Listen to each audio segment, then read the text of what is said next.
I said, okay.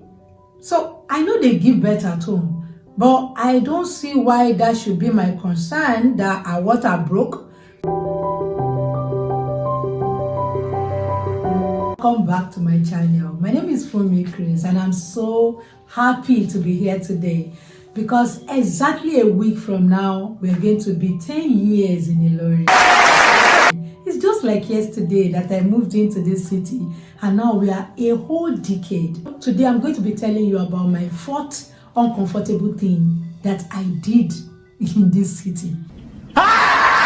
So it happened in 2016. I was in school at Tosa and one of the fathers, Ibrahim, actually called me and he said, hello Mafumi. So his wife was pregnant, Mama was pregnant, and he said, Mafumi, Mama water don't break. I said, okay. So I know they give birth at home, but I don't see why that should be my concern that our water broke. So far his children could come to school, I believe, I'm okay with that. So after school hours, they went home and I told her I'll be coming later in the evening. So I went to the house around 4:35 in the evening and I was expecting them to tell me, hey, Mafumi, Mama don't born, that kind of a thing. When I got there, I asked the children, where is the baby? They said Mama is still in labor since 2 a.m. in the morning. So I ran to the room. She was weak. At this particular time, we were so rich at the organization because one of Mama's children, Ahmed, had convulsion in school and he was in coma for almost a week. In fact, I had to close the school so that I could attend to him and be there with him, with the parents. So we just got him back home. I entered into the room where Mama was. She was weak. All of them looked at me like I should perform magic. I was like, what do I do? So I had to start doing push, pull. Like, come on. I studied guidance and counseling in school, not nursing. So I put a call through to my aunt who happened to be a nurse. And I told her, this is the situation I'm in. What do I do? She was laughing. I was like, this is not a joking matter. Like, you just have to come through for me. So she told us what to do, pressing her stomach and all of that. I started begging Mama to push. Eventually, the baby came out. Man, like it was a real shock to me because, when we black people give birth, the baby will still be like light in complexion. Now, you can imagine when a white Nigerian give birth. That was still a shock to me. Then I remember that placenta should come out. Hey, my Jesus. Like, I had to call my aunt that, how do I get the placenta out? She was just laughing because I don't even know the situation she thought I was in. Then she told me to start, pinching her stomach and all of that. Then eventually, the placenta came out. It was a relief. I pity Mama, like she was weak. And they gave me the baby. And they said, Mafumi, name this baby.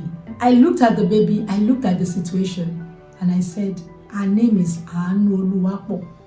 The mercy of the Lord is abundant. Now, Anu is a big girl. She's 8 years old now, going to 9, and it's amazing.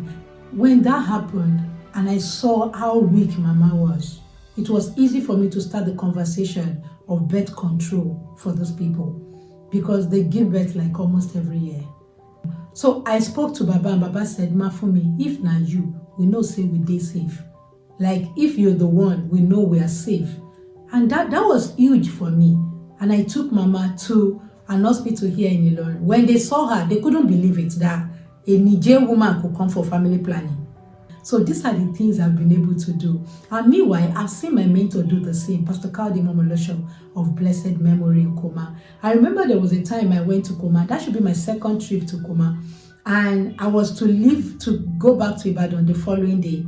Then we saw a flashlight in the night. The man called out to Pastor Kaldi and said his brother had a snake bite. Meanwhile, the doctor on duty had gone for vacation, and Pastor Kaldi was a trained journalist. I saw how Pastor Kaldi made a short prayer as we were going to the man, saying, God, your hand is my hand. I saw his vulnerability. And within me, I was like, I'm not cut out for something like this. We got there and he was setting the dream. After then, whenever Pastor Kaldi wants to introduce me to people, he will say, meet my daughter. She has a crazy ministry. Me too, I will nod my head. I did not know how crazy the ministry was until I got to learn. And now when I look at everything I've become to these people, I will just smile because it can only be good. It was never in the plan before I came in here. So this is what I have for us today. I hope we are blessed by it.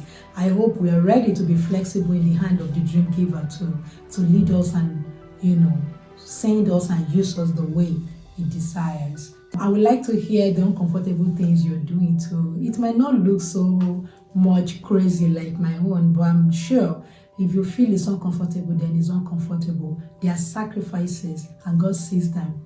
When we go out of our person, out of who we are, living our comfort zone is not just by packing our loads. It's by doing some things that we would naturally not do. And all this God sees and He rewards. So thank you very much.